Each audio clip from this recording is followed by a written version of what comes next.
Yes बेटा, तो now we will study about the power resources. जिससे पहले हमने अलग अलग टाइप्स के रिसोर्सेज के बारे में, मिनरल्स के बारे में पढ़ा। अब हम पढ़ेंगे पावर रिसोर्सेज। पावर रिसोर्सेज क्या हो सकते हैं? ये किन ऐसे मिनरल्स हैं जिनसे हमें पावर मिलती है? इनकी पावर क्या होती है? Power it means like electricity कह सकते हैं हम उसे, या हीट कह सकते हैं, जिससे हमें गर्मी या फिर लाइट मिलती है। तो वो सारी जिन चीज़ों की वजह से मिले तो वो हमारे लिए क्या हो जाएंगे? पावर रिसोर्सेज हो जाएंगे। तो पावर रिसोर्सेज का हमारी लाइफ में बहुत बड़ा, विटल मतलब बहुत बड़ा, बहुत महत्वपूर्ण रोल है। हम किस किस में यूज कर रहे हैं? देखिए, बिना इलेक्ट्रिसिटी की इंडस्ट्री चल सकती है? नो। एग्रीकल्चर हो सकती है? नहीं, खेती नहीं हो सकती। ट्रांसपोर्ट, कम्युनिकेशन इट मीन जैसे ऑनलाइन अभी अब आपकी पढ़ाई हो रही है, इसमें भी तो इलेक्ट्रिसिटी कहीं ना कहीं यूज हो रही है, पावर यूज हो रहा है। जैसे फोन है आपका, आप चार्जिंग करते हैं, स्टोर कर लेते हैं, वो भी क्या है? एक तरह से एनर्जी है, पावर एनर्जी है। ठीक है, डिफेंस, तो ये सारी की सारी चीजें हैं जिनमें हमें पावर की जरूरत पड़ती है। तो ये पावर रिसोर्सेज को बेटा हमने 2 पार्ट्स में डिवाइड करा है। सबसे पहले है कन्वेंशनल रिसोर्स। कन्वेंशनल मतलब होता है परंपरागत साधन, यानी कि जो बहुत पहले से यूज हो रहे हैं, यानी कि जो हमारे दादा परदादा बहुत टाइम से नॉर्मली यूज कर रहे हैं, टेक्नोलॉजी हमें बहुत समय से पता है, उनको हम कन्वेंशनल रिसोर्सेज बोलेंगे। इसमें कौन कौन से आते हैं बेटा? फायरवुड, ये तो अर्ली मैन ने ही कर लिया था जब फायर का इन्वेंशन किया था। ठीक है, यानी कि लकड़ी को जलाकर हमें एनर्जी मिलती है, हीट मिलती है। उसके बाद कोयला, फिर हमें कोयले की खोज की, कोयले को जलाकर हमें क्या किया? थर्मल पावर बनाए, कोयले से हमने बिजली बनानी शुरू करी। ठीक है, उसके बाद हमने पेट्रोल को खोजा, पेट्रोल से हमने अपनी गाड़ियां वगैरह चलानी शुरू करी। पेट्रोल को ही ब्लैक गोल्ड भी कहा जाता है। क्यों? क्योंकि ये बहुत ही ज्यादा उपयोगी है।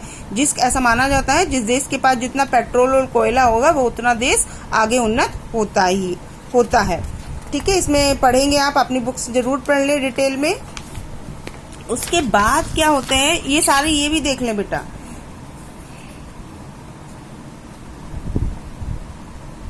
आप ये भी जरूर देख लें कि कौन से कन्वेंशनल रिसोर्सेज में आ रहे हैं। ये सारे जो अभी हम पढ़ रहे हैं कन्वेंशनल रिसोर्सेज है। नेचुरल गैस भी कन्वेंशनल रिसोर्सेज में आती है, जैसे अभी हम खाना बनाते हैं ना, वो नेचुरल गैस में ही आता है।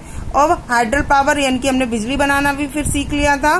ठीक है, बिजली भी हम काफी दिनों से यूज कर रहे हैं, और पानी से भी बिजली बनाई जाती है और कोयले से भी बिजली बनाई जाती है। अब आए नॉन कन्वेंशनल, यानी कि अपरंपरागत साधन। अभी इसमें क्या डिफरेंस है बेटा? ये वो साधन है जिनकी टेक्नोलॉजी हमें थोड़ी बहुत पता है। हमें पता तो है कि वहां से हमें एनर्जी मिल जाएगी, बट अभी हम वहां से बहुत ज्यादा एनर्जी गेन नहीं कर पा रहे, इतना नहीं कर पा रहे जितना हम कर सकते हैं। अभी हमें और ज्यादा इंप्रूवमेंट करने की जरूरत है। तो इनको बोलेंगे अपरंपरागत साधन। किसके?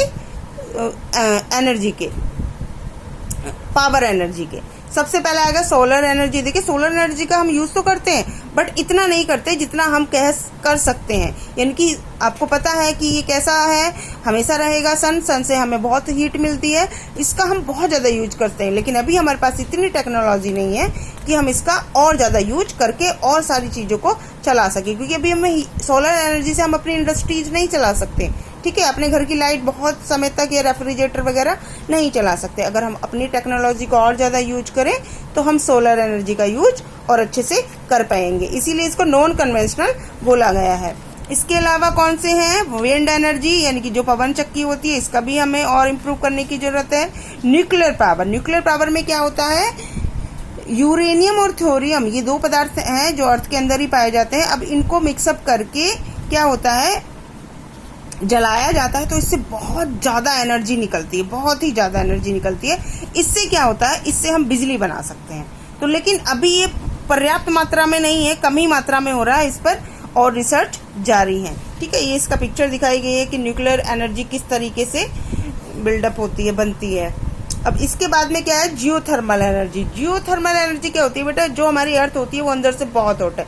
3 लेयर पड़ता होंगी आपने अर्थ की, तो उसमें से क्या है, जो हमारी मिडल वाली लेयर है वो लिक्विड फॉर्म में है, थोड़ा लावा निकलता है ना उसमें ज्वालामुखी में, तो उसमें क्या होता है, कहीं कहीं